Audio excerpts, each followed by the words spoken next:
Buenos días a todos, a todas. Aquí de vuelta con una nueva entrevista de América Rebelde en conjunto con la página La Rebelión se Justifica. Y como estamos en octubre, uno de los hitos más importantes para el octubre en Chile es la historia o parte de la historia del Frente Patriótico Manuel Rodríguez, que tiene en el 21 de octubre de 1988, uno de los hechos más importantes en la historia del Frente y también en la historia de Chile, que es la irrupción de la Guerra Patriótica Nacional en la toma de Los Queñes, Aguas Claras, Pichipillagüén y La Mora. Y esa irrupción cobra también una importancia política y simbólica, porque es en Los Queñes donde caen los comandantes Raúl Pelegrín y Cecilia Magni, Rodrigo y Tamara. Mucho se ha escrito y se ha dicho sobre los comandantes, pero el objetivo de esta entrevista es indagar en la persona de la compañera Cecilia Magni, ¿cierto? Eh, es el, la importancia política, ¿cierto? El accionar revolucionario de Cecilia o Tamara, ¿cierto? Va tejiendo y va construyendo el mito de Tamara que se representa en afiches, murales, canciones, poemas, recuerdos de todo tipo, pero esencialmente en el ámbito militante y político. Eh, Hay una canción de Vicente Feliu dedicada al Che Guevara que se llama Una canción necesaria. Y bueno, como es Vicente Feliu, es una canción y una poesía muy hermosa, pero al final de la canción, Vicente Feliu dice, nuestro deber hoy es defenderte de ser Dios. ¿Eh? Y esa frase cae, pero como anillo al dedo en esta entrevista, porque tiene relación con el objetivo de la entrevista sobre Cecilia, y es abarcar la vida de Cecilia persona. Y para eso estamos con la hija de Cecilia, la compañera Camila Walker Magni, con la cual vamos a conversar quién era Cecilia, ¿eh? En la forma cotidiana, cómo fue creciendo, cómo llega a, a ser una de las mujeres más buscadas de Chile, en el fondo. ¿Mm? Buenos días, compañera, ¿cómo está? Hola, buenas, ¿cómo estás? Cuénteme, ¿cómo, si alguien le preguntara a usted quién era Cecilia, que no es lo mismo si alguien pregunta quién era Tamara? Que no es lo mismo, no, no es lo mismo. Yo creo que Cecilia era una persona profundamente humana, como profundamente humana. Y creo que lo que sea que haya salido de ella hacia la política vino de lo humano primero que todo, ¿no? Eh, Siempre recuerdo historias de mi abuela o que contaban, ¿no? Mi mamá era capaz de, si veía una persona como desabrigada, una persona en la calle, se sacaba la ropa que tenía puesta y se la daba, ¿no? Antes de pensar en participar en política, antes yo creo que incluso de entrar a la universidad y que ella cambiara su concepción de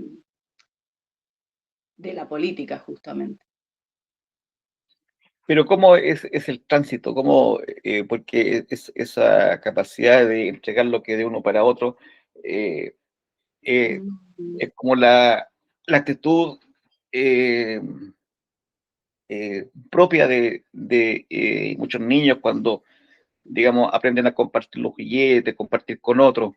Eh, ¿Cómo a partir de estas cosas sencillas y comunes, ¿cierto?, se va transformando en algo más concreto, un poco más complejo? Bueno, creo que en realidad esto que te digo de lo humana que ella era y de su como empatía social, que creo que ahí creo que crece bastante en su familia, ¿no? De mis abuelos creo que fue criada de una manera como de... Mi abuela, por ejemplo, se pasaba 3 mañanas acompañando abuelitos. O sea, era una señora, entendámoslo, de alta sociedad, con todo el dinero que necesitara para cubrir todas sus necesidades, y aún así se iba hasta Independencia, 3 mañanas, a acompañar a los abuelitos de aquí. Entonces ella creció, siento, como siendo inculcada primero por este rol de acompañamiento, de social, de ver un poco más allá, ¿no? De no encerrarse en la vida que está creciendo, acomodada, ¿no? Y creo que ahí empieza a surgir algo importante. A la vez, creo que le pasó un poco, yo como lo percibo, no sé si tenés la historia de Buda, de Siddhartha, ¿no? Pero Siddhartha creció en un mundo muy perfecto donde no le era mostrada ni la muerte, ni la enfermedad, ¿no? Y cuando salió al mundo y conoció el mundo, ¡ah! Se dio como que se le cayó como descubrió, ¿no? Como sus grandes vocaciones. Y siento que a mi mamá le pasó un poco lo mismo, porque si bien ellos hacían caridad, la caridad no es lo mismo que lo que en ella creció, que es como la humanidad, ¿no? Y creo que si bien a ella se le inculcó algo social y muy bello, muy humano, a la vez se le mantuvo en una burbuja a lo largo de su crecimiento, como de un mundo donde todos estamos bien, o todos, no sé si todos estamos bien, ¿no? Pero donde no tenía alcance a la pobreza profunda, o a la muerte, o a la injusticia, o a la desigualdad de manera como inmensa, como sucedió después, ¿no? Cuando siento que ella entró a la universidad, en contra de los principios un poco de la familia, no en contra porque nadie se iba a oponer a algo que ella quisiera o deseara, pero no era normal, las niñas como de su sociedad se casaban nomás, ¿no? Como, y ella tuvo siempre este impulso interno, este espíritu, ¿no? Este espíritu libre, como diría mi tía, este espíritu libre, eh, donde siente estos llamados, ¿no? Donde se despierta esto social, y donde luego cuando entra a la universidad empieza a ver que se le desaparecen los compañeros, que la muerte es impune, que no puede hacer nada por ello, y yo creo que ahí empieza como este ingrediente de ir creciendo la impotencia de no poder, cuando creció en un mundo como de haber podido realizar todo, ¿no? Entonces creo que ella no supo que no podía, y simplemente encontró la manera para lograr lo que ella soñaba. Ahora, ella nace el 24 de febrero del 56, Sí, ¿cierto? En una familia católica, ella asiste al colegio Grange, sí. que es uno de los colegios, digamos, de Leeds que hay en Chile. Eh, para el golpe, ella tiene 17 años, Sí. ¿cierto? Eh, ¿Qué sucede en términos familiares con respecto al golpe? Mira, creo que la historia de ese momento era que al abuelo le habían avisado que iba a venir este momento, ¿no? Que iba a venir el golpe. No sé de qué manera ni cómo. Él tenía amigos en los militares, si bien sus hijas nunca fueron militares porque tuvo justo 4 hijas. Si hubiera tenido un varón, creo que seguro que habría terminado en el ejército, o muy sí. Eh, entonces, yo sé que él sabía que venía esto, y estaban, pero no sabía tanto, sabía, entonces estaban yéndose a algún otro lugar. Y cayó el golpe, digamos, y ellos estaban como por viajar, por irse, para no vivir esta situación que se iba a vivir en Chile, y ahí quedaron como medio queriendo haberse ido, digamos, creo que esa es la historia, ¿no? ¿Ya? Como ¿Pero ellos eran partidarios o contrarios al gobierno de Allende? mi abuelo era pinochetista, pero de tomo y lomo. Él tenía una foto con Pinochet, dándose la mano con Pinochet, autografiada por Pinochet, y mamá creció con eso en su casa. Ya, Eh, ya. por eso te hablo como de esta burbuja donde los militares son quienes nos salvaron, ¿no? Y por eso cuando ella ya entra a la universidad dice, pero pará, como que nos salvaron si me están matando a los amigos. Como Claro, ahí yo creo que ella tiene un quiebre de realidad muy grande con respecto a claro. lo que ella vivió, en su historia familiar y cuando salió al mundo y con lo que se encontró que realmente estaba pasando. Ahora, ella entra a estudiar en la USACH, ¿cierto? Mi mamá salió de la Chile, no salió porque, sí salió. ¿En Chile? Ya, Sí, es de la Chile. Sí, ya. es socióloga de la Universidad de Chile. Después a mí me entregaron no sé si, después fue profesora en otras, sé que fue profesora de Playa Ancha, esa es la que más me acuerdo, porque nos fuimos a vivir al Paraíso y ahí fue donde empezó la clandestinidad. Pero ella estudió en la Chile y ahí conoció a mi papá, Ya, en la clase de historia en la Chile. ya.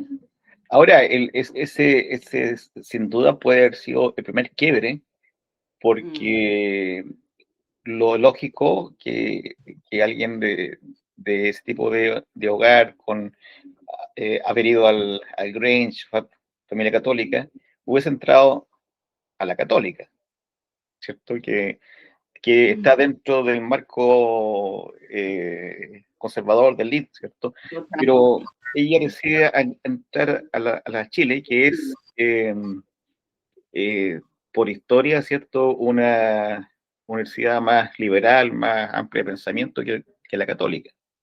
Sí, y a sociología, que tampoco es La menor. sociología todavía, que es sabido que es un antro de bolcheviques, digamos, de Sí, rojos. así mismo lo llamó mi abuelo cuando entré al Arcis en algún momento. Pero eso es un antro de comunistas, me dijo, no es una universidad. Claro, Con mucha gracia y riéndonos, claro. y digamos, ese paso debió haber significado algo en la familia digamos, haber entrado a Chile. Sí, importantísimo, un repaso. O sea, mi papá siempre dijo que mi mamá tenía muchas ganas como de ser vista por mi abuelo, ¿no? Eh, pero creo que siguió mucho a su espíritu, como también hay, junto con esta cosa social, creo que hay algo muy de ella también, que ella era como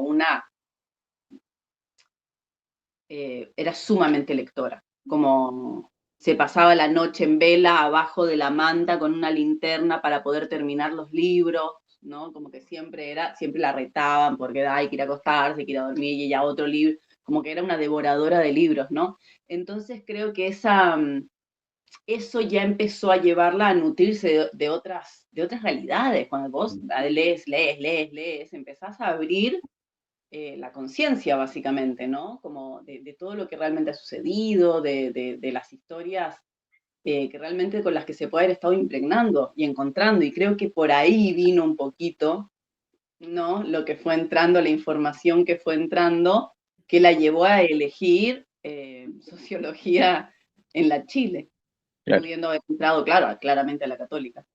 Ahora, más allá de la opción política del abuelo, Mm, eh, que apoyaba la dictadura y a Pinochet, eh, inevitablemente hay un afecto por el solo hecho de que el abuelo, ¿cierto? Que ha jugado con él, se ha criado con él, qué sé yo. ¿Qué piensas tú que pasó con Cecilia y con el abuelo cuando ella decide entrar a la Juventud Comunista? Bueno, mi mamá mantuvo oculto bastante todo. No era que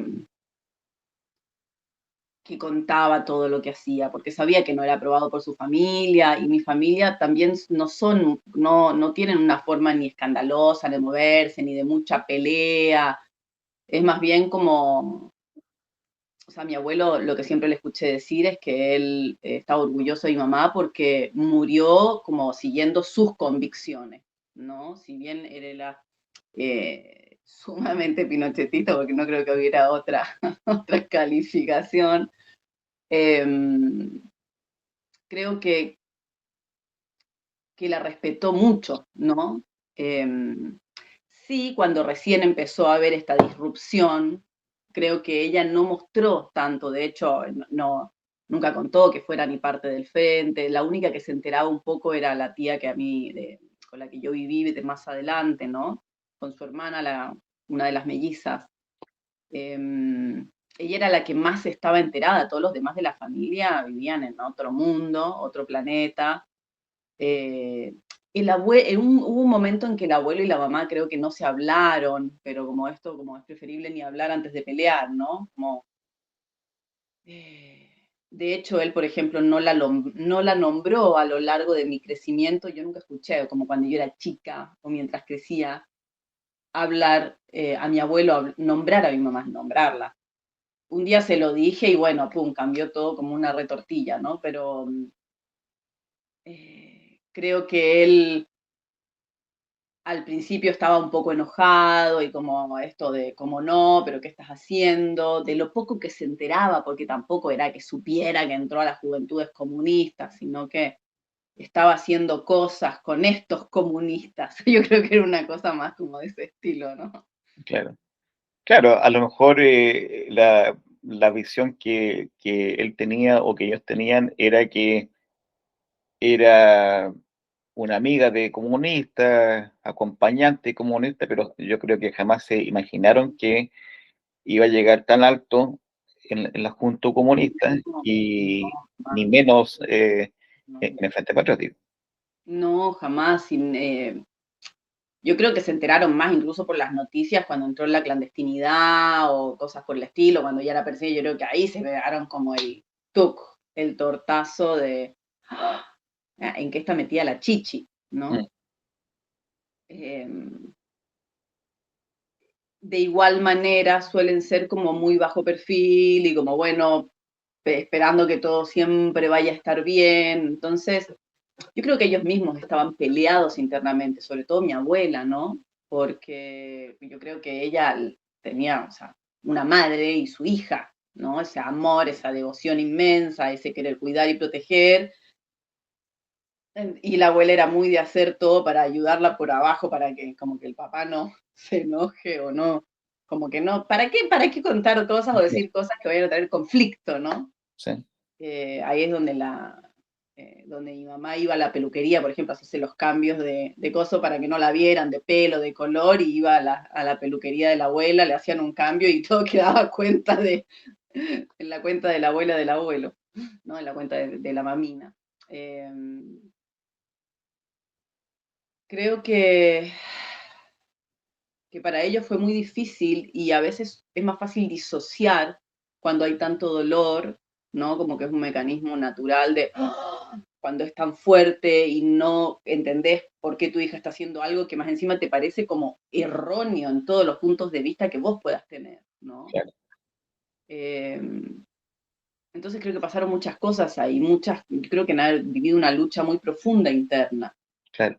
Eso tiene que ver también con un quiebre moral, porque más allá del tema político ideológico, de toda la ideología, la estrategia militar y política, también hay un componente moral que influye en la visión política, ¿cierto? Hay también una crítica moral. Y, y en muchos casos eso significa un quiebre moral con la moral familiar, ¿cierto? Con la moral de clase, en el fondo a que pertenece tal o cual familia. Sí, sí, sí, totalmente. Sí, totalmente. Yo creo que sí, con eso me hiciste acordar una tía que alguna vez me dijo que yo había hablado en alguna revista o algo así. Ya no están en ese lugar, ellos también fueron creciendo y todo, ¿no? Pero me dijo, pero vas a hablar de esa terrorista. eh, y van a enterarse en el colegio las niñitas, una cosa así, ¿no? Como lo que le importaba de la situación, ¿no? Yo como que me quedé un poco para dije, claro, tu mente va hacia ese lugar, ¿no? Como que nuestras mentes están armadas de una manera y de repente tocamos lugares y al otro le pasa otra cosa nada que ver y siento que ahí esa ruptura de moral Mm, eh, deja entrever nuestras prioridades también, ¿no? Creo que ellos también tuvieron esa lucha interna, como igual mi abuelo en su momento le ofreció de todo a mi mamá para que se saliera, cuando ya se enteró que estaba en esta, que estaba clandestina, que le ofreció viaje a Cuba, a Rusia, lo que tú quieras que a ti te guste, ¿no? Con tal de te saco del país como sea, ¿no? Y ella no, no. No, le Claro. ofreció operarse para verse diferente, le ofreció todo lo que podía ofrecerle y creo que mi mamá fue un gran camino el que ella hizo, muy elegido día a día. Mm, Para hacer algo como lo que ella hizo, tenés que elegirlo todos los días de tu vida. No basta con un momento de emoción mm, donde quieres ir con algo por delante. claro.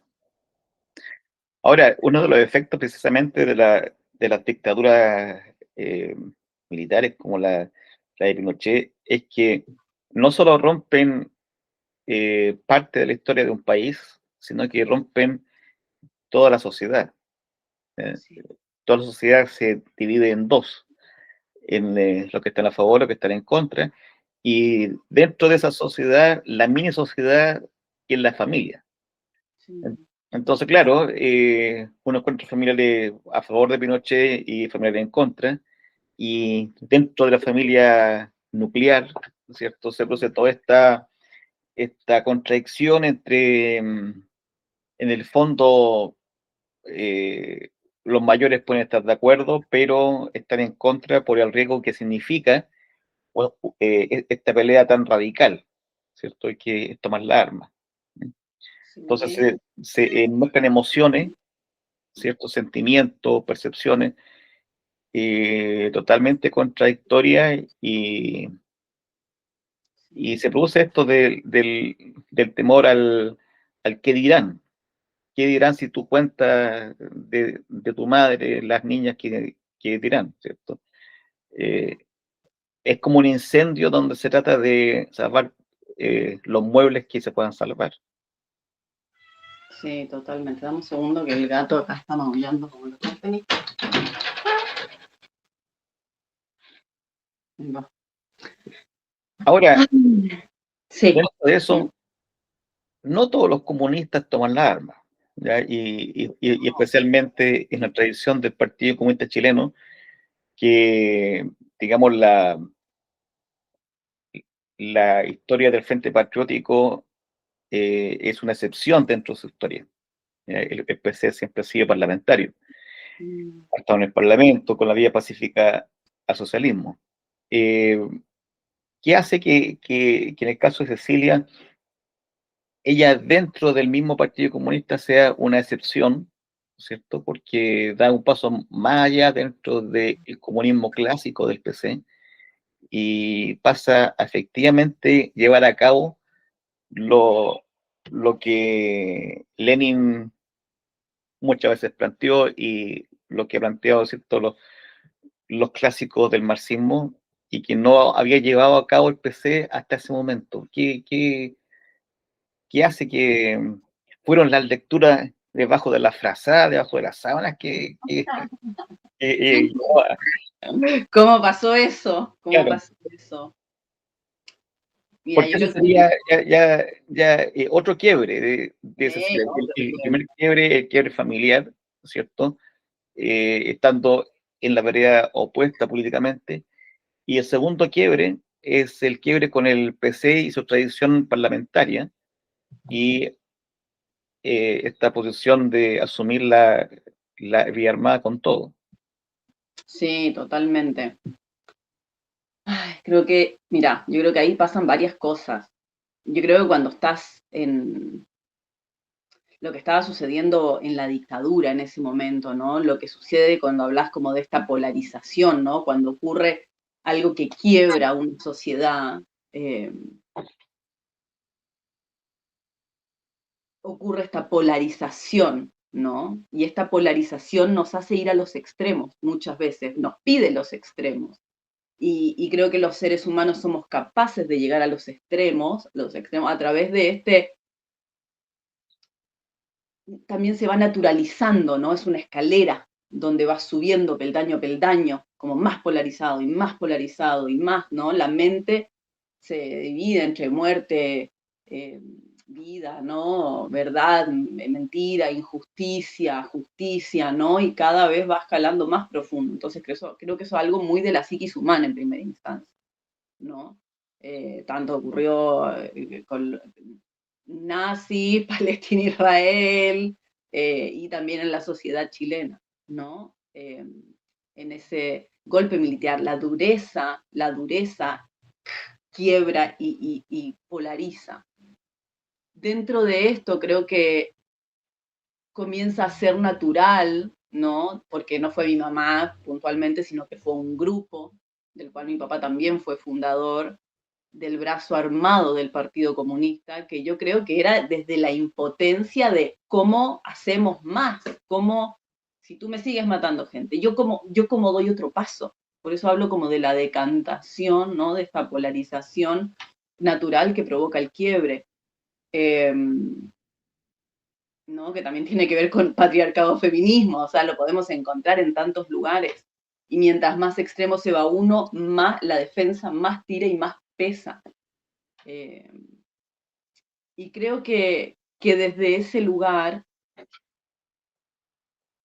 es donde esta naturalización de la mente, ¿no? Como, bueno, ya estamos en la guerra, ya estamos acá, bueno, ¿cuál es el siguiente paso? Bueno, primero la escala fue poco a poco también, ¿no? Primero hacían atentados dentro del PC, va, yo te voy a contar lo que yo sé, ¿no? Que de repente dicen, ay, ¿para qué dice eso? Dentro del PC hacían atentados que eran más como eh, estas torres de luz, cosa que se cayera la luz en todo un poblado, cosa que cuando iba a haber justo una, alguna presentación en la televisión, ¿no? Entonces como que se notara que había alguien haciendo algo, que se podía desestabilizar el poder, ¿no? Mi papá fue comunista desde los 14 años, entonces, pero él siempre fue más político y no fue hacia las armas, pero sí estratega también, ¿no? Entonces él hablaba de toda esta desestabilización y de lo importante que era. Y ahí ocurrió cuando ya estás ahí y ya estás poniendo bombas para tal o organizando tal diferentes situaciones, ¿no? Incluso de espionaje en las que trabajaban. El siguiente paso no era tan descabellado, ¿no? El siguiente paso de irse a las armas, de defenderse, de gestar una resistencia que pudiera oponerse ante semejante quiebre y ante semejante opresión. Entonces creo que ahí es donde se va, de repente como desde la tranquilidad, entre comillas, que vivimos hoy en día, ¿no? En las sociedades aquí, de Latinoamérica y en el sur, Claro. sería como, wow, ¿cómo llegaste a hacer eso? Pero en realidad creo que es una escalerita que te va llevando cuando la situación de tu sociedad te lo va casi que llevando. Claro.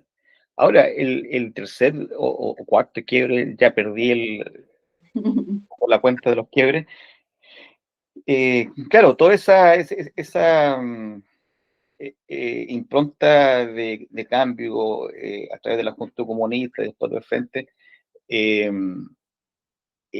sigue teniendo cierto respaldo, cierto confort al tener al Partido Comunista detrás, ¿cierto? Sí, sí, creo que Pero es una... el quiebre mayor, que puede ser similar al primer quiebre con la familia, es cuando Cecilia decide romper con su familia política, ¿cierto? Con el Partido Comunista y lanzarse a construir algo totalmente diferente en lo que se conoció como el Frente Patriótico Manuel Rodríguez Autónomo. ¿Eh? Sí, Si bien es cierto, el Frente parte, o sea, se va del Partido Comunista, es también un comenzar de cero, ¿cierto? Porque hay que pensar con cabeza propia, hay que construir fuerza propia, hay que insertarse con sus propios recursos al interior de los territorios del pueblo. Entonces, ese viene a ser otro quiebre bastante importante, porque es renunciar nuevamente a cierta seguridad que le daba el Partido Comunista con toda la infraestructura que tenía. sí. Sí, y ciertas líneas de estrategia y personal que también pierdes, ¿no? De lugares de cuidado, casas en las que se protegían, ¿no? O sea, es una gran pérdida, pero a la vez yo creo que cuando están ahí y el Partido Comunista empieza a tener como a diferir en sus opiniones en cuanto a la acción, ¿no? Porque yo creo que nadie difería en lo que consideramos que como bien y mal, justicia, injusticia, opresión, yo creo que no estaba ahí, sino más en cómo hacemos este quiebre, cómo nos defendemos, cómo cuidamos, cómo hacemos caer lo que para ellos, ¿no? Ahí es donde ellos pasan a, yo creo que ahí pasa esto que te digo, ¿no? Como que uno se va envolviendo de lo que está viviendo, ¿no? Y se vuelve a formar esa especie de, como de burbuja con lo que estoy viviendo. Porque yo creo que sí, que se pusieron como en un extremo repotente los últimos años, ¿no? Hay que llegar ahí como ser humano, ¿no? Hay que sostenerlo y para eso tiene que haber una creencia, como una convicción muy potente de que lo que estás haciendo está bien, porque nadie hace porque le parece mal, menos cuando estás en ese lugar.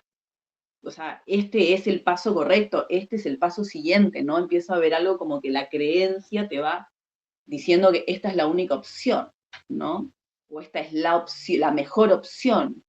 Claro, porque al final de cuentas se vuelve a abrir otra etapa con la separación del frente del PC.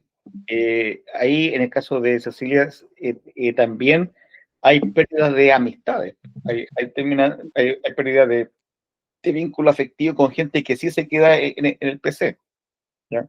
Que nuevamente es imposible volver atrás la historia, ¿cierto? Entonces, son varios quiebres que tienen su origen en opciones políticas, sociales, pero que tienen también su efecto en el plano de la amistad, de las emociones, ¿cierto? De los lazos, ¿cierto? Es un reconstruir una, un tejido social propio constantemente. ¿Mm? Sí, totalmente. Claro. Sí, yo creo que hay, que ella con ya todas las transformaciones, justamente lo que decir, y otro quiebre, yo creo que ella era una gran transformadora, creo que todo gran revolucionario es un gran transformador desde lo interno, ¿no?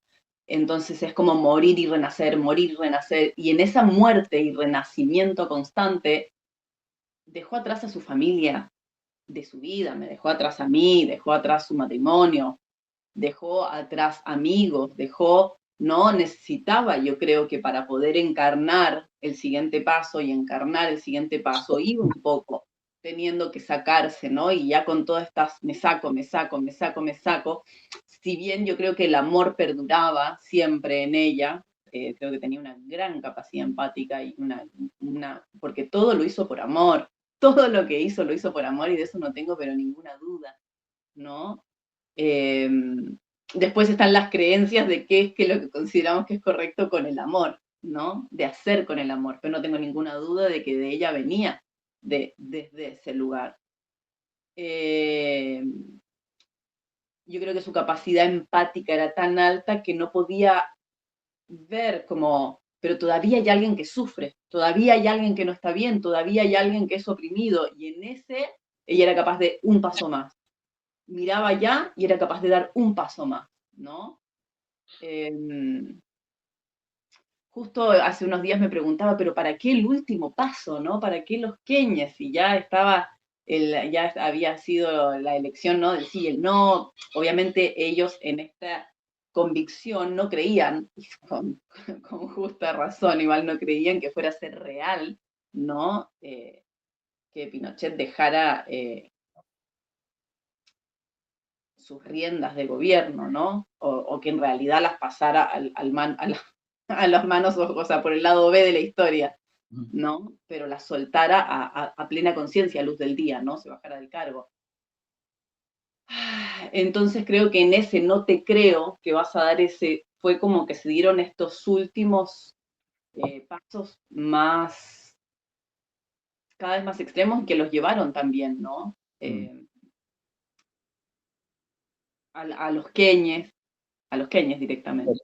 Se podría decir que la decisión personal de ella, no como comandante, no Ujú. como dirigente del Frente Patriótico, sino como persona, en su foro más íntimo.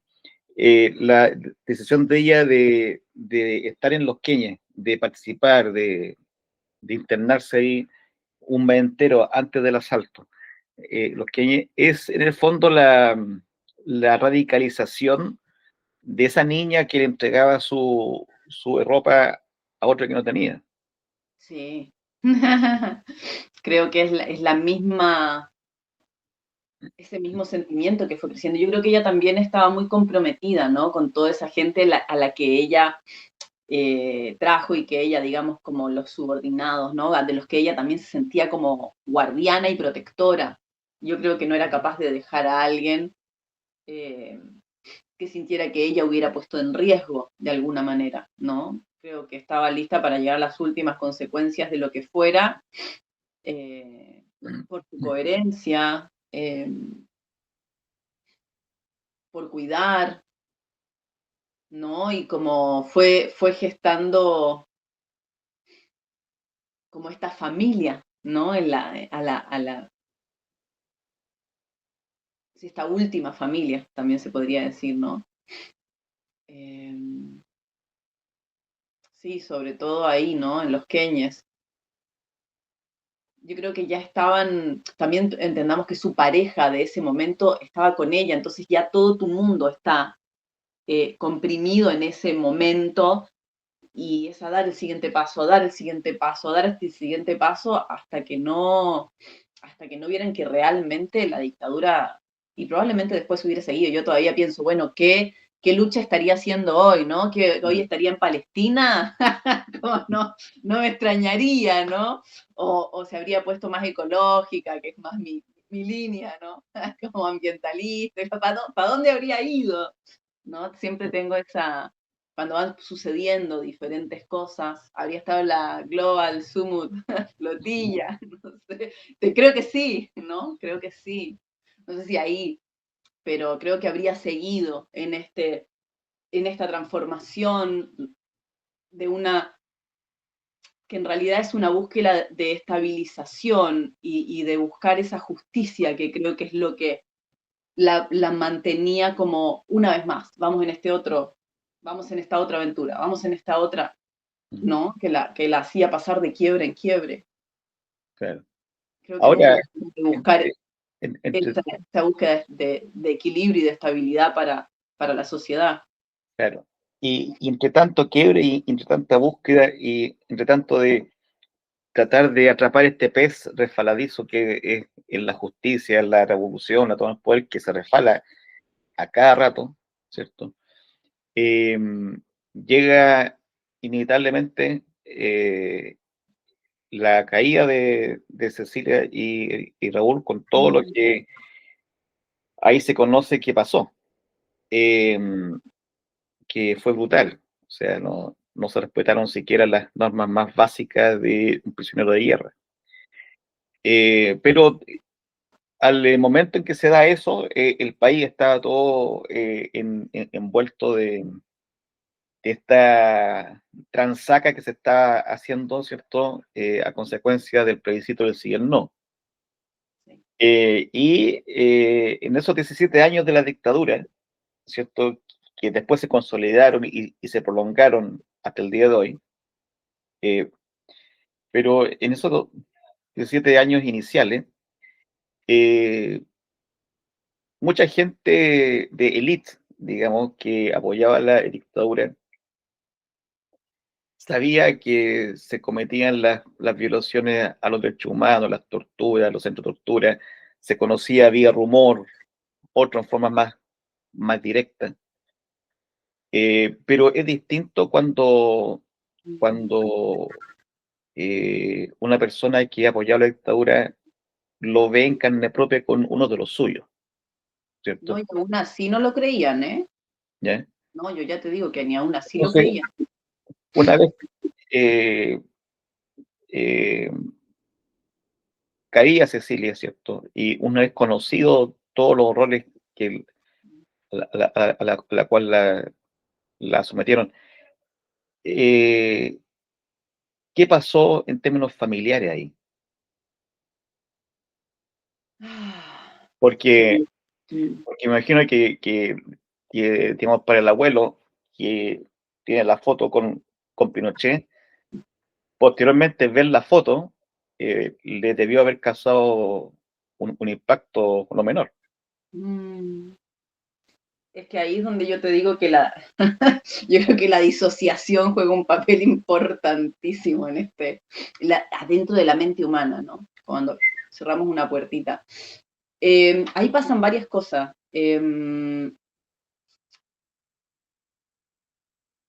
Cuando todo esto ocurre, ¿no? Este último salto, este último, ¿no? Y se dan cuenta. En la familia, ya te digo, muchos años después de la muerte de mi papá, o sea, de mi mamá, perdón, seguían diciendo que la tortura no era verdad, que no era verdad que la tortura había existido. O sea, yo lo escuché de niña y al par de años leí el informe de autopsia. Y decía, pero ¿cómo?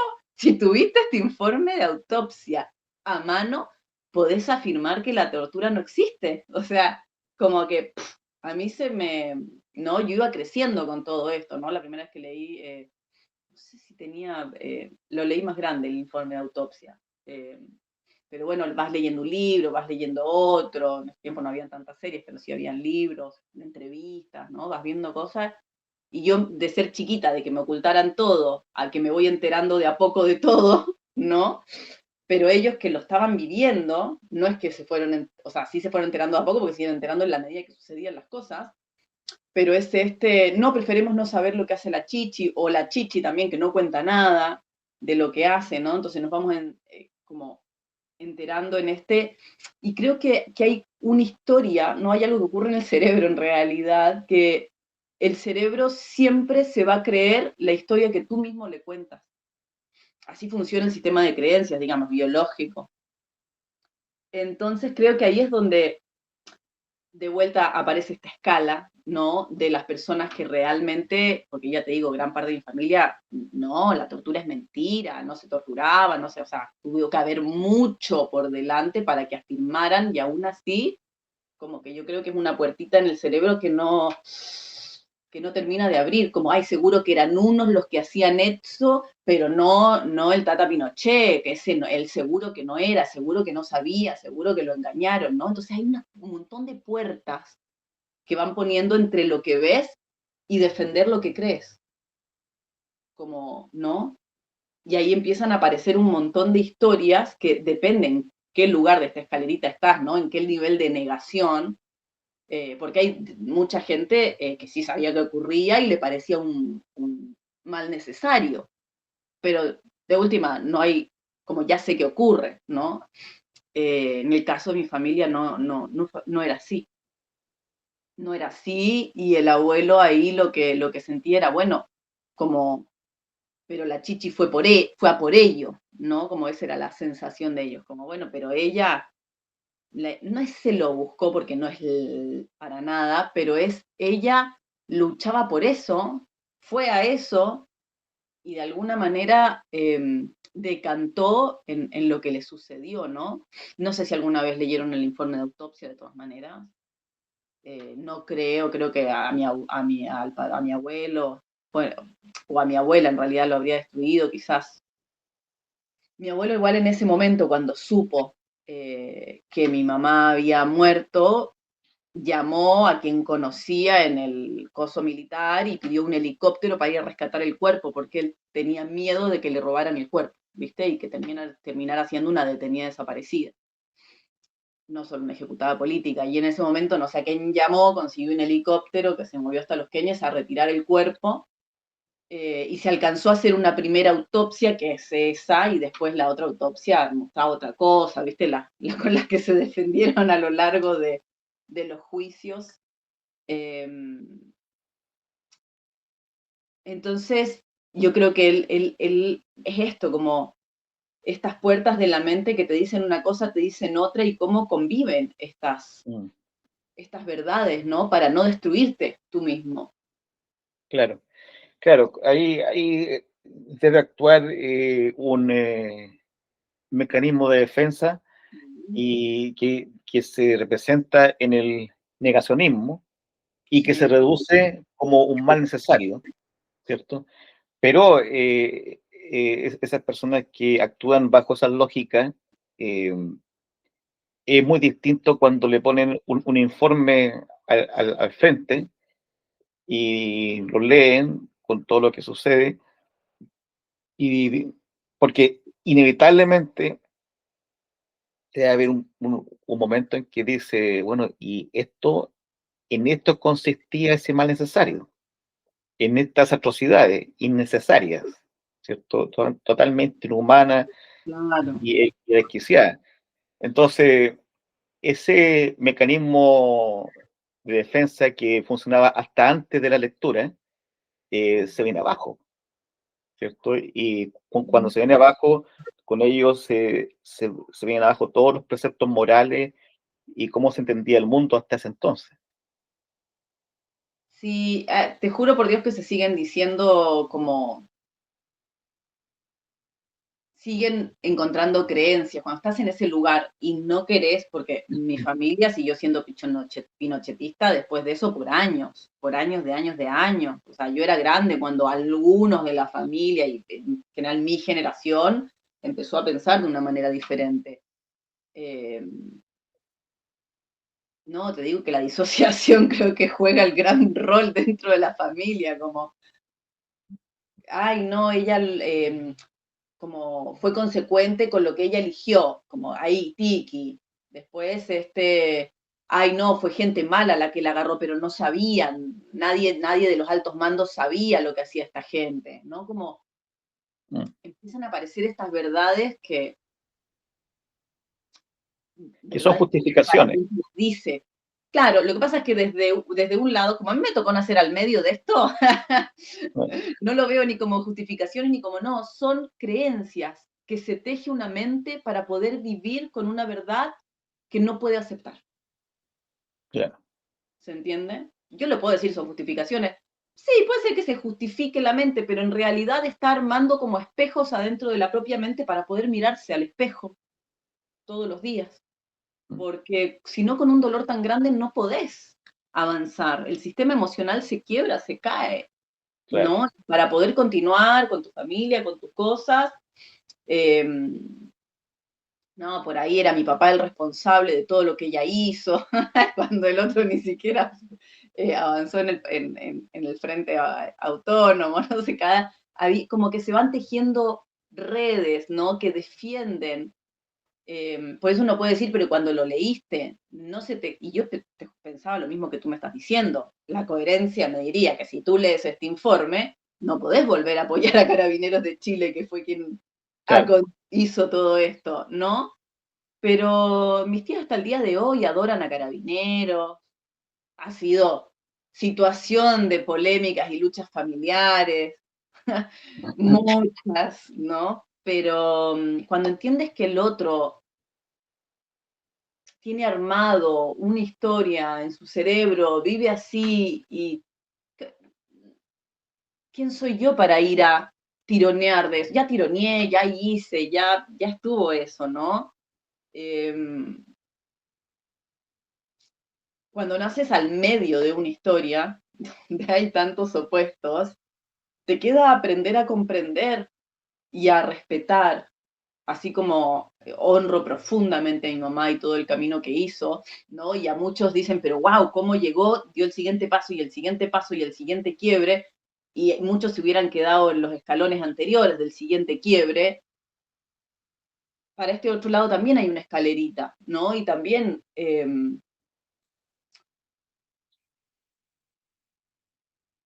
lo comprendes, es mi familia, todos Sí. son mi familia, entonces, y más encima conozco sus corazones verdaderamente, conozco que son buenas personas y que no le harían daño a nadie y que realmente creen y se van como el cerebro va acomodando a, no, seguro que no sabían, seguro que, ¿no? Y inventando cosas con las cuales poder vivir, Ah, incluso claro. de Y aún así, eh, eh, Cecilia, que en el fondo es como la oveja negra de la familia, digamos, la oveja descarriada, eh, se convierte en un ícono, un personaje de la historia. ahí yo creo que pasó algo interesante, ¿no? ¿Mm? Porque de ser ¿por qué hablas de esa terrorista, ¿no? En el año, no sé, 2003, ahora el 2025 está cuando ya Amazon, que es para ellos un referente como más, eh, eso, como a quien le creerían, digamos, saca esta serie. Yo creo que ahí, bueno, a lo largo de todos estos años les van pasando cosas, ¿no? Que los van humanizando, que los van humanizando y también van como dándole lugar, lo que hizo no era, no estaba tan equivocado, no era que estaba haciendo cagada, no era que, ¿no? Pero a la vez creo que la familia la ve como desde un lugar muy de mi familia, mi hermana, como que vos verías a tu abuela, a tu tío y que los amás y de repente hacen cagada total, pero tú los amás y bueno, te le esquivas a su cagada. Yo creo que ellos más o menos, aparte que el dolor tan grande de perder un ser querido, tu hermana, tu hijo, eh, como que después ya no te importa lo que pensaba o lo que no pensaba, lo amás igual, ¿no? Por lo Claro. menos creo que fue lo que pasó acá. Eh, pero sí, creo que ahora va tomando lugar, yo creo que sobre todo en las nuevas generaciones, ¿no? Como en los hijos, ¿no? En la generación de mis primos, yo creo que ahí hizo quizás un poco más de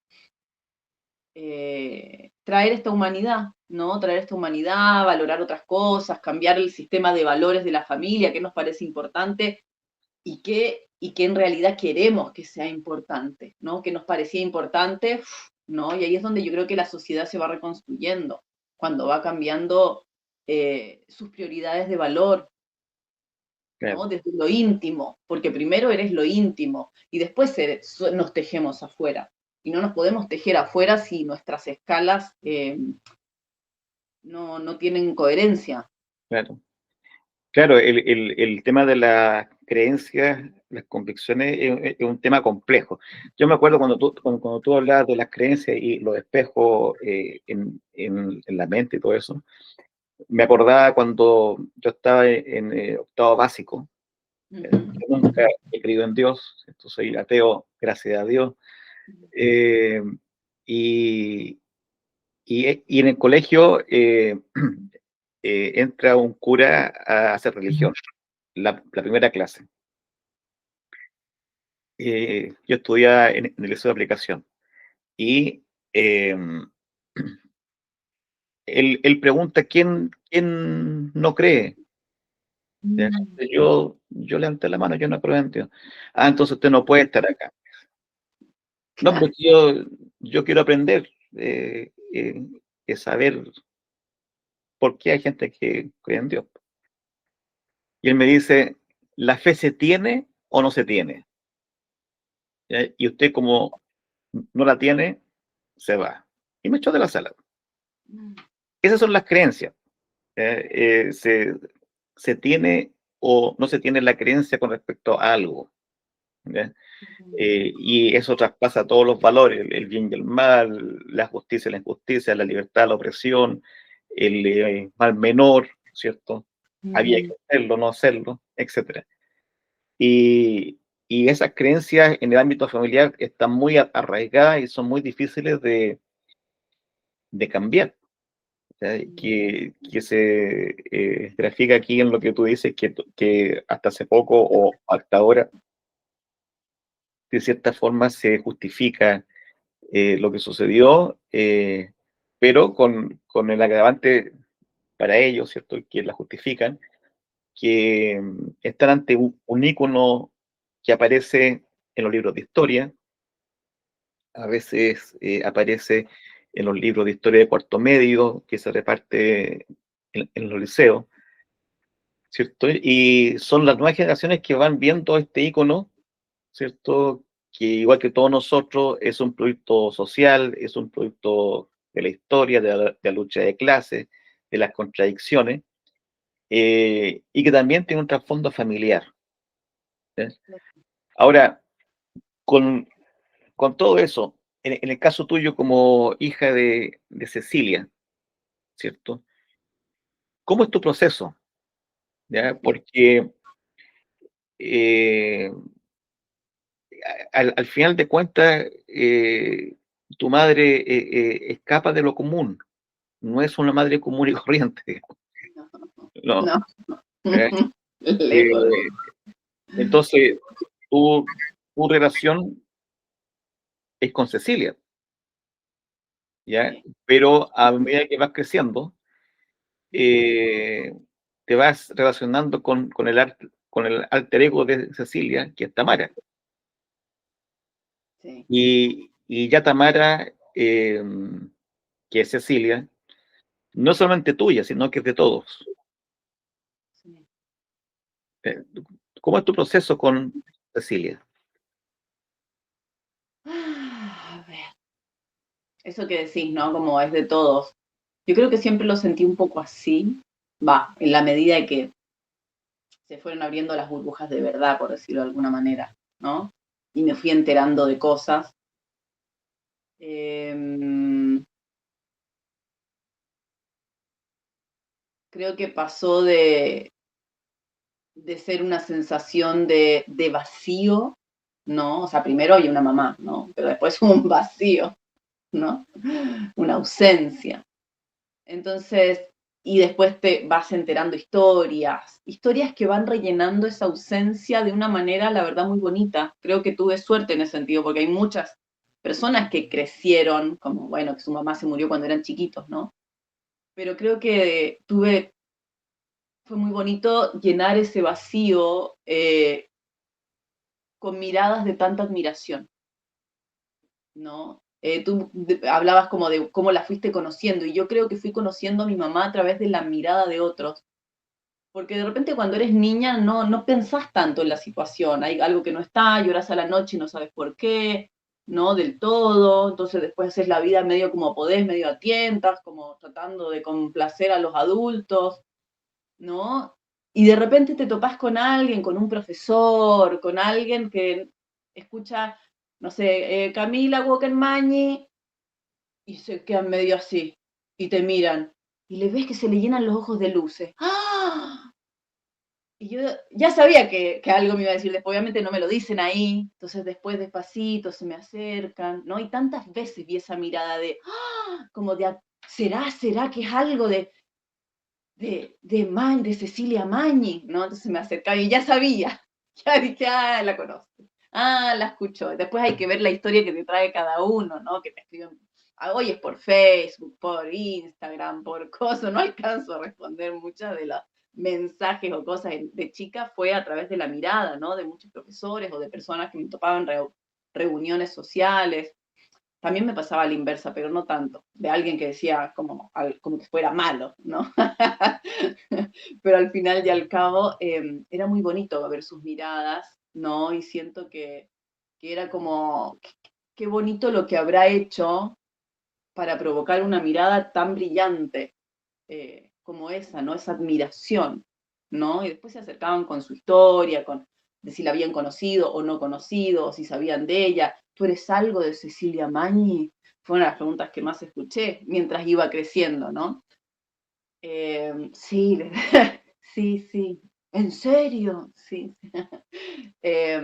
Y creo que eso fue, creo que la fui conociendo también, no solo por mis vivencias directas con ella, sino de poder ver tan plasmado lo que dejó para otros, ¿no? Yo creo que ahí es donde se volvió una persona de todos, ¿no? Y siento que yo también ahí pude tejer redes y sanar muchas redes internas con respecto a las ausencias.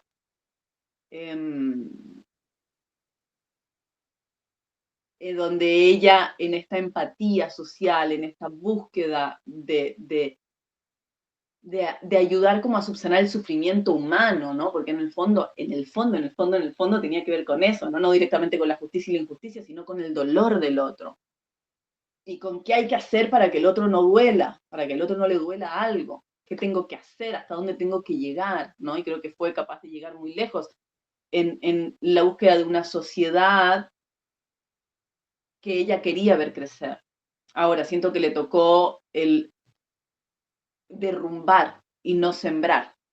¿no? Porque tuvo que ir a luchar con una estructura que ya estaba, ¿no? Y siento que de alguna manera a las generaciones posteriores, si bien obviamente hay estructuras que no andan, es que vamos a sembrar, ¿no? Y creo que ella, por cada cosa que tenía, que luchó por tirar abajo, quiso sembrar, quería sembrar verdaderamente. Creo que es una persona con muchos sueños, ¿no? Pero para poder sembrar sus sueños necesitaba que le dejaran de matar a los amigos, a la familia, a la gente que ella sentía como indefensos, ¿no? Y creo que se puso el rol de yo sí puedo defender. Y creo que eso fue lo que la llevó a ir en esta escalera de cada vez más, a donde fuera que había que llegar, ¿no? Entonces sí creo que se teje como, ¿no? Un mito, pero que el mito en realidad, si lo vemos como deschafado, desafado, ¿no? Como de la historia de esto, de cómo fue surgiendo, de cómo fue creciendo, de cómo fue ordenándose dentro de ella, cuando podemos volver a amarrar este mito a lo humano y a lo real, es que entendemos que todos podemos ir en esa escalera, de cuál es nuestro siguiente paso para crear el mundo que queremos ver crecer. ¿Qué es lo que puedo hacer hoy adentro de mi familia? ¿Qué es lo que puedo hacer hoy incluso por mi vecino, o por mis animales, o por mis hijos, ¿no? Y por en la escuela. Y bueno, ¿y cuál es el pasito que puedo dar en mis comunidades y en mis redes, ¿no? Entonces creo que hoy pasa, si bien desarmar, ¿no? Es algo que claramente va a tener que acontecer tarde o temprano, quizás poner un poco de esa energía en ver crecer y en qué quiero ver crecer, ayuda a que cuando se caen las cosas haya algo para sostener, ¿no? Y también algo que tiene que ver con esa inspiración, ¿no? Con esos ojos brillantes, eh, con ver crecer un mundo donde queremos ver crecer a esos niños que ella quería defender, ¿no? Porque siento que hay algo que la movía mucho a ella, eran como los niños del mundo, y por los niños del mundo iba a llegar a donde fuera, ¿no? Eh, entonces creo que en realidad hoy nos toca construir nuestro propio mito, ¿no? El mito de cada uno, ¿no? Como, ok, te tengo acá, pero esto está tejido. ¿Cómo me tejo yo hacia... No tengo que ir a hacer eso, pero en cuanto miro mi realidad, ¿cómo doy mi siguiente peldaño? ¿Cómo doy mi siguiente peldaño? ¿No? ¿Cómo me ordeno? ¿No? Va, para poder dar el siguiente paso. Así que creo que es eso, ese es un poco es de todos, porque todos podemos ir a ese crecimiento. Claro. Creo que Ahora, es lo que deja. yo cuando veo, por ejemplo, o, eh, veo reportajes sobre, por ejemplo, sobre Beethoven, sobre Mozart, sobre algún escritor afamado, algún poeta, algún pintor de importancia, ¿cierto? La conclusión que llego es que son seres excepcionales que ven el mundo de forma totalmente Claro. distinta, radicalmente opuesta a lo que vemos los comunes, ¿cierto? Sí, total. Eh, Algo sucede en ellos, en su percepción, en sus emociones, que lo hace totalmente distinto, con capacidades diferentes, digamos, Sí. y con expresiones artísticas eh, notables. ¿Ya? Dame un segundo que voy a tener que reconectar el cablecito porque si no se me va a apagar. Dame un minuto.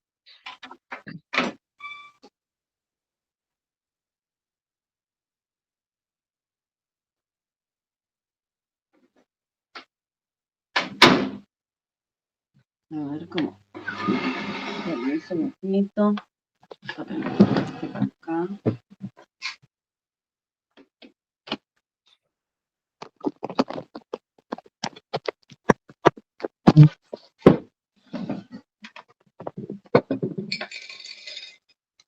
A ver si ahí anda. Tiki.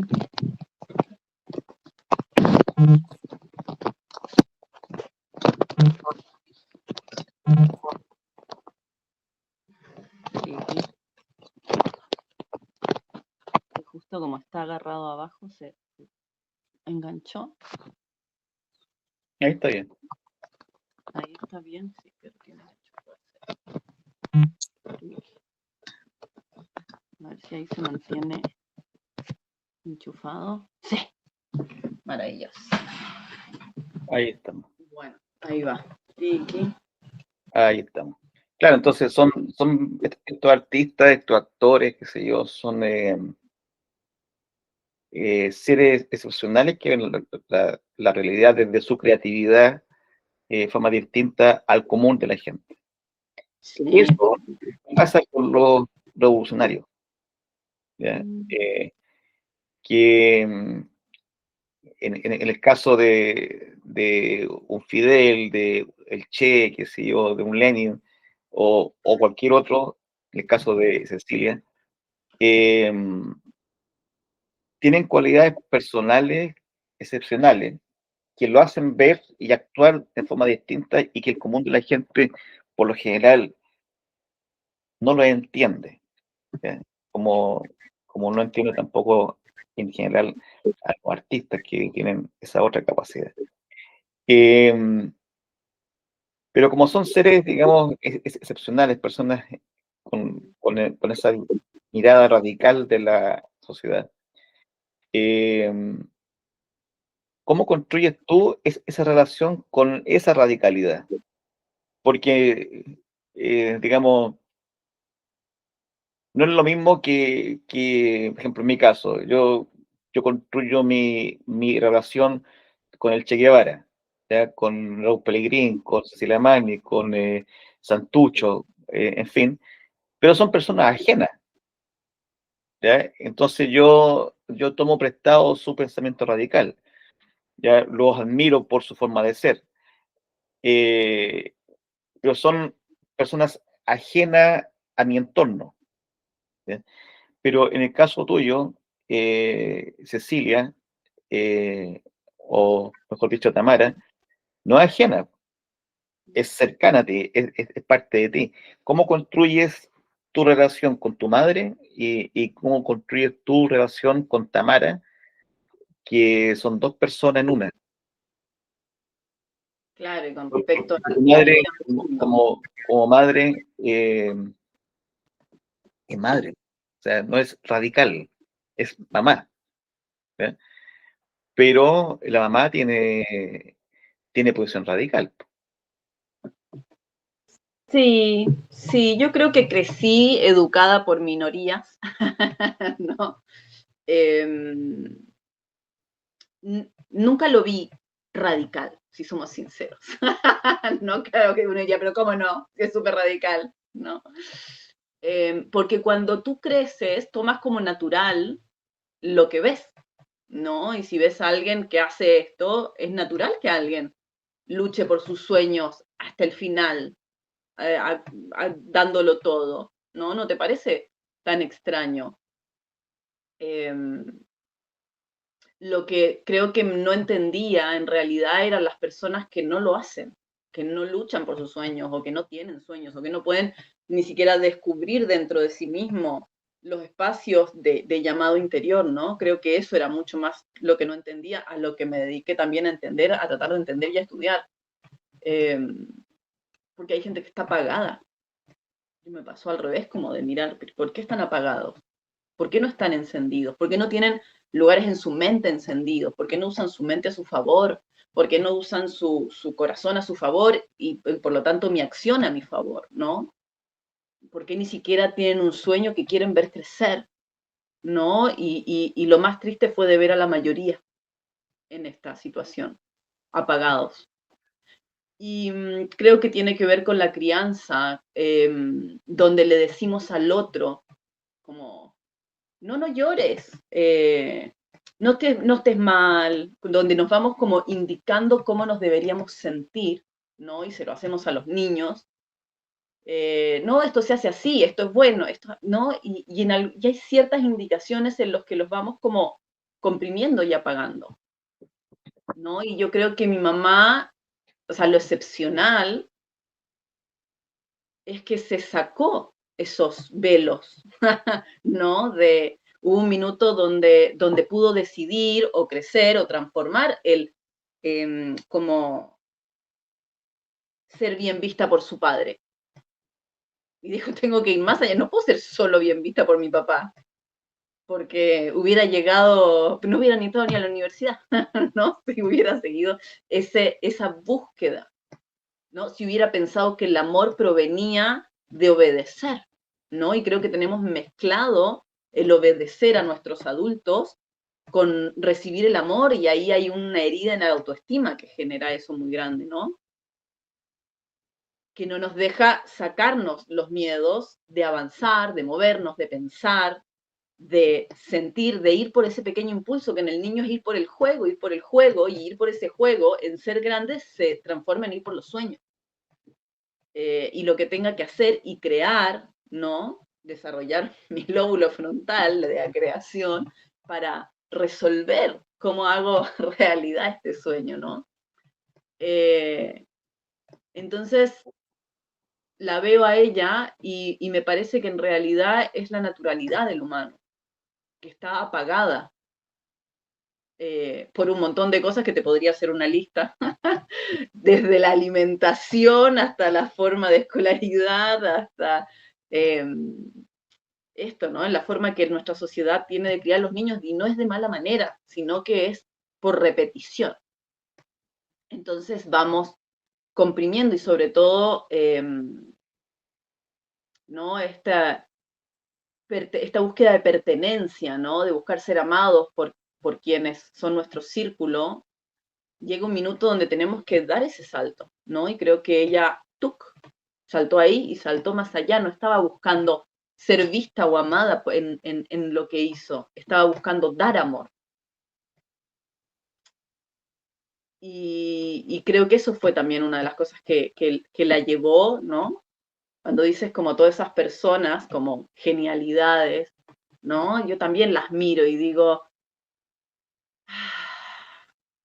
creo que el ser humano está incompleto en realidad. No es que ellos son súper, no es que hay supers, sino que, que están como que crecemos con un montón y después eso no está estimulado. Entonces se va taponeando y nos vamos contrayendo.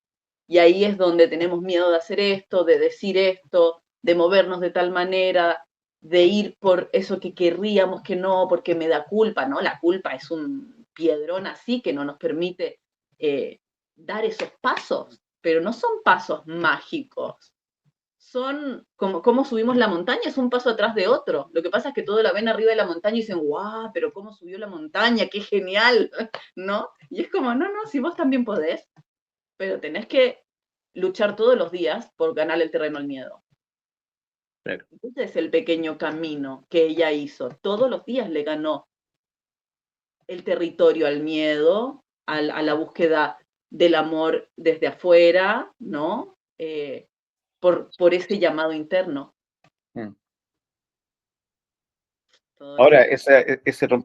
romper el miedo, en el fondo, es tener la capacidad y la voluntad de romper todos los huevos que haya que romper para hacer un queque bueno, Contundente. contundente, un pozo rico. Así es.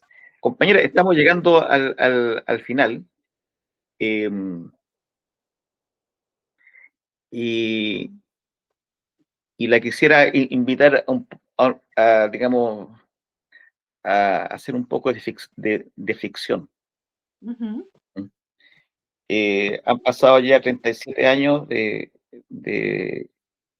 la caída de Cecilia y digamos, todos han ido alimentando y entregándote parte de lo que cada cual tiene sobre Cecilia, Sí. ¿cierto?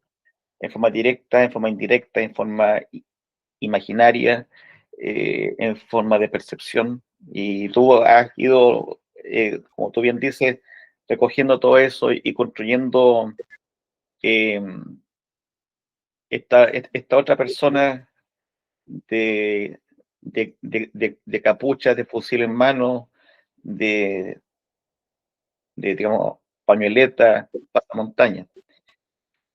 que sin todo eso es Cecilia.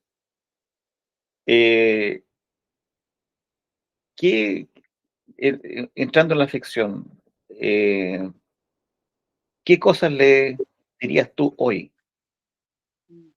Mirando para atrás, mirando el presente y mirando el futuro. ¿Qué diría hoy a Cecilia? ¿Qué, qué piensas tú que estaría haciendo ella ante este país tan, eh, tan adverso? Mm, ¿Ya? Porque, digamos, mm, hoy la izquierda no hay izquierda,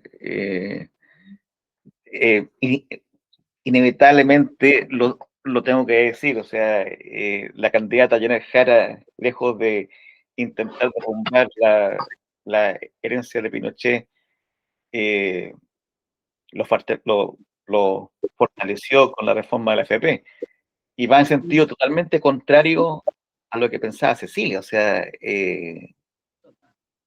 siendo Jara comunista supuestamente.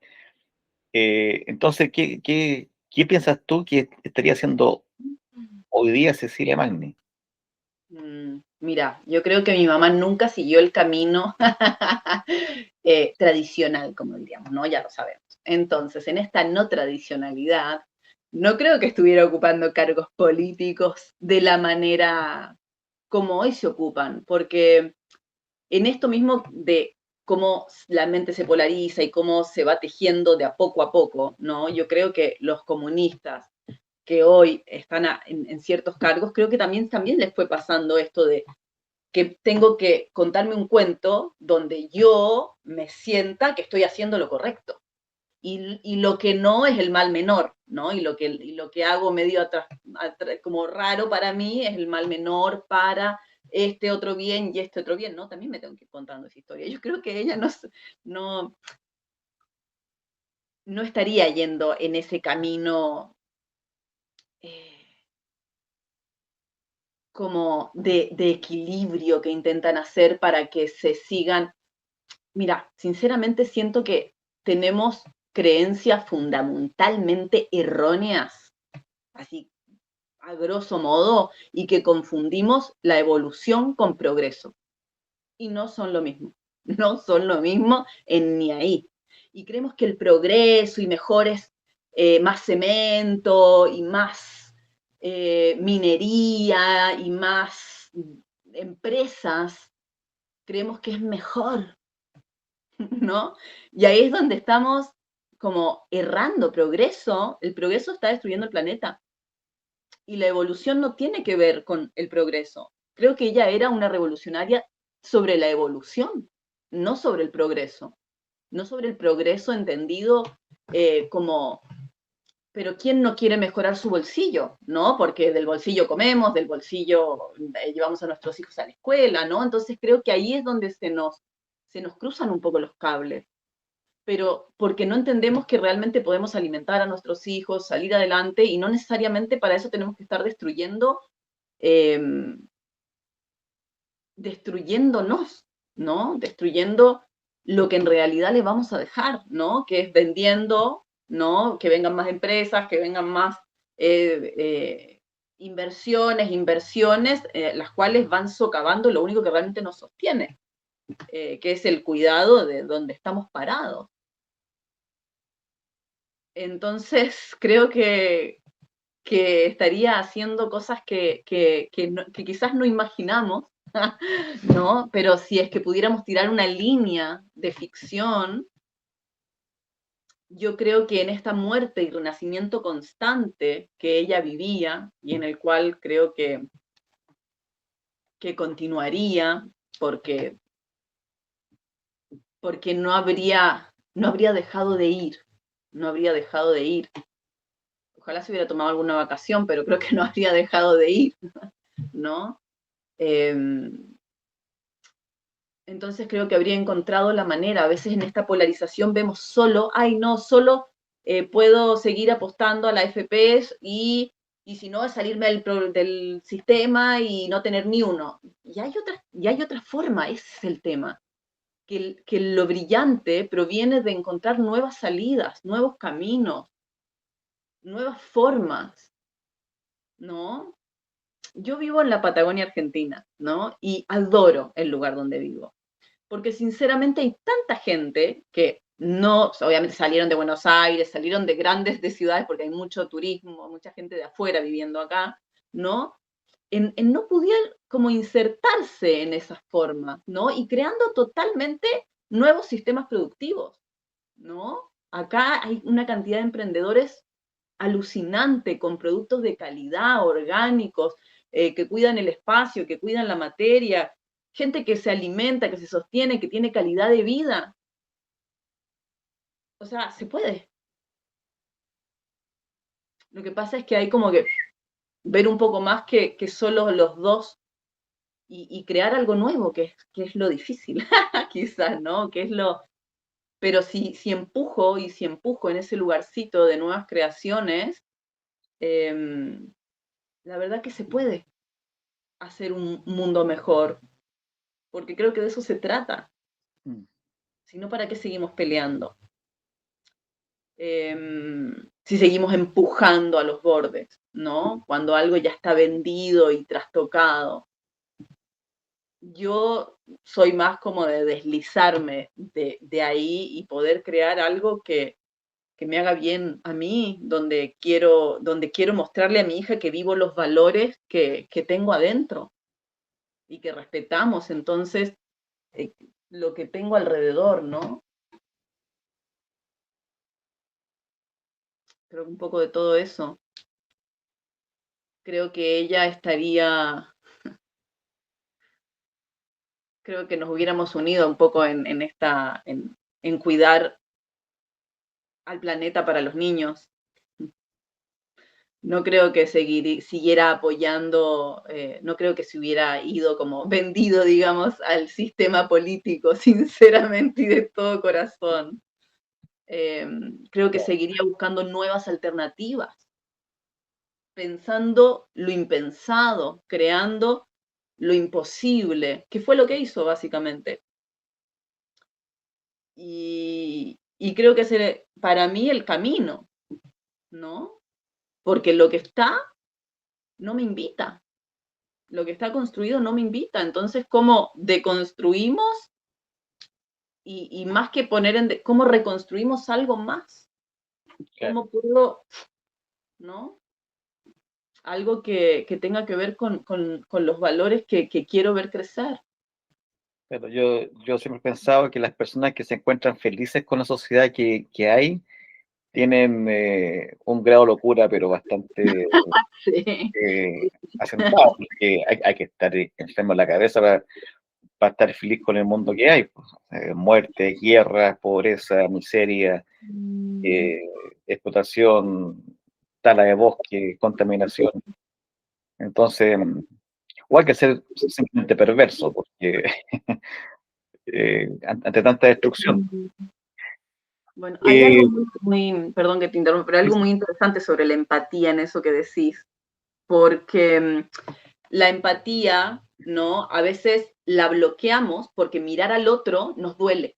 Me duele tanto mirar al otro que ¡zuc! Cierro las puertitas, ¡tuc! Disocio y vivo la vida aquí, ¿no? Porque total, ¿qué voy a hacer? Si es mucho, si no puedo ni con mi vida, ¿qué voy a ir a hacer afuera, no? claro.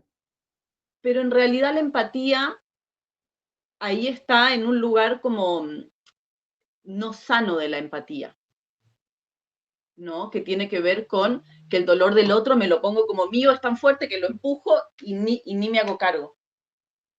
Y hay otro lugar de la empatía que también es medio peligroso, ¿no? Que es el que viven muchas víctimas de abuso con victimarios, que es ese extremo de tanto empatizo que permito todo lo que haces porque te duele, ¿no? Pero hay un lugar de la empatía donde podemos ver lo que al otro le pasa, donde no necesito disociar de tu dolor, donde puedo mirar la destrucción, donde puedo mirar lo que está pasando y justamente porque todo eso está pasando, ¿qué voy a hacer yo en mi vida hoy?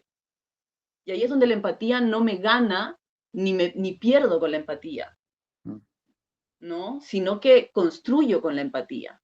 Pero tengo que no disociarme a, uy, no, qué difícil mi vida, no, pero es que ya es mucho con el niño, o con la escuela, o con el coso, o con que no tengo ni uno, ¿no? Bueno, no tengo ni uno.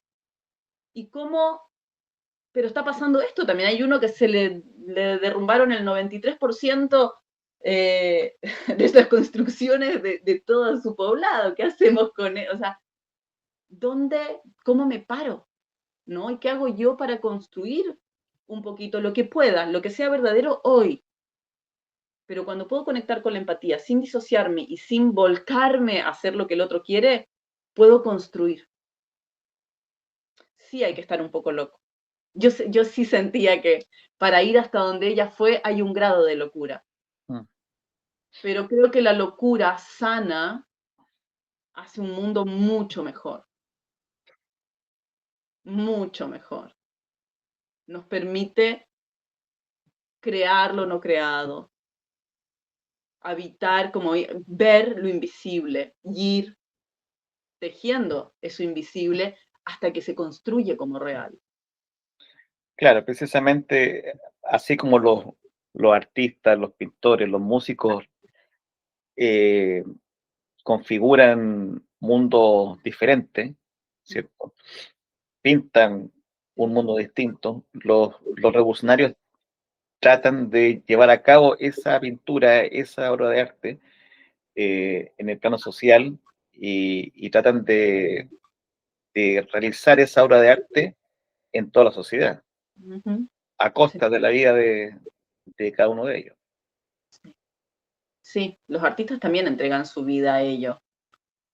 O sea, una ráfaga de un fusil revolucionario es equivalente a la mejor pintura y a la mejor sinfonía, ¿cierto? Sí, Pero con expresiones diferentes. sí.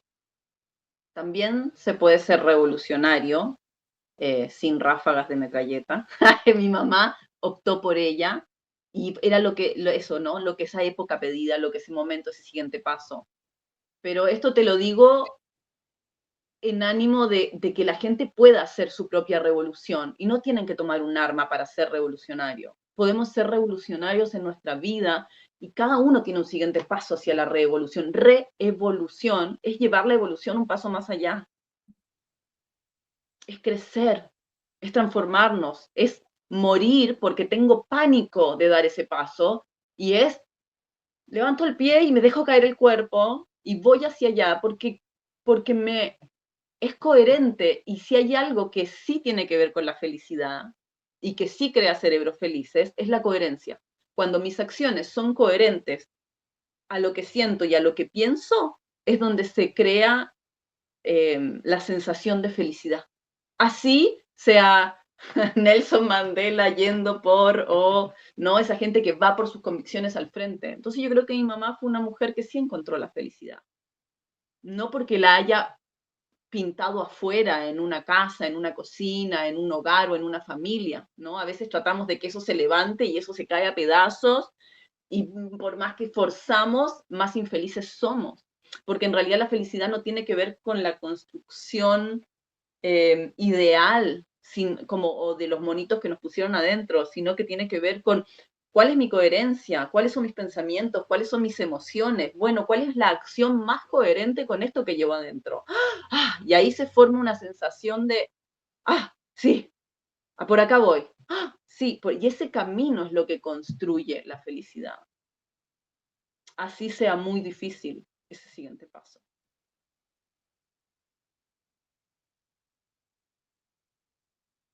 Es encontrar el sitio de uno en la historia, ¿cierto? Exacto, De- exacto. en el fondo es como una calle, ¿cierto? Una calle hay dos veredas, ¿cierto?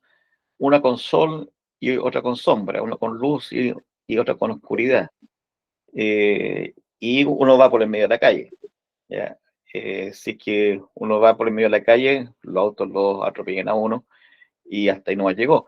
Pero uno tiene que elegir si va por la vereda de la luz, del sol, o si va por la vereda de la oscuridad. Sí, y también entender que no es que elegimos una vez, ¿no? Te lo dije como al principio.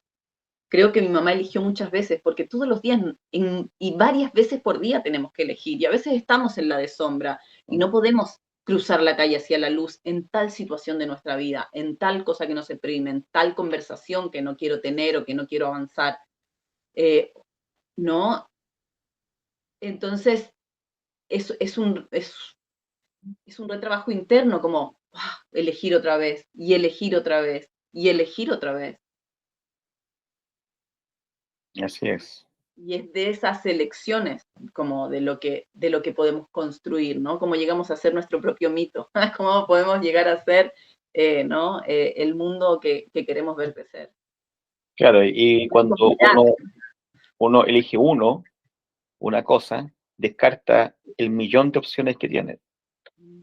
Claro, pero a la vez es interesante esto porque elegís una cosa, pero es importante saber que tenés un millón de opciones, porque a veces vemos solo dos y Claro, elegimos como por default, por como, ay, bueno, es lo que hay, ¿no? No, no, siempre. Solo cuando veas dos opciones, yo siempre le digo, cuando veas dos opciones, sabe que tu mente te está engañando, no hay dos opciones, hay muchas más. Destruí eso y encontrá una nueva opción, un nuevo camino y una nueva forma de crearlo. Porque si ves dos, solo dos, tu mente te está engañando. así es. Es esa polarización que la mente le parece muy cómoda. Así es. Te quiero agradecer por tu tiempo, por tu paciencia. Eh, Ha sido difícil esta entrevista, estas preguntas, porque es entrar en zonas eh, delicadas y también es entrar a no diferenciar, pero sino que conversar sobre dos personas que son la misma persona a la vez y que parte de esas dos personas están en ti. Entonces, eh, pero aún así ha sido extremadamente grata el tiempo de haber compartido contigo, te agradezco mucho tu paciencia y también tu forma de explicar cosas muy, muy complejas, ¿cierto? De forma muy sencilla, muy didáctica, muy humana también. Así que muchas gracias. Qué bueno, gracias a vos por el espacio. Muchas gracias. Dale, gracias.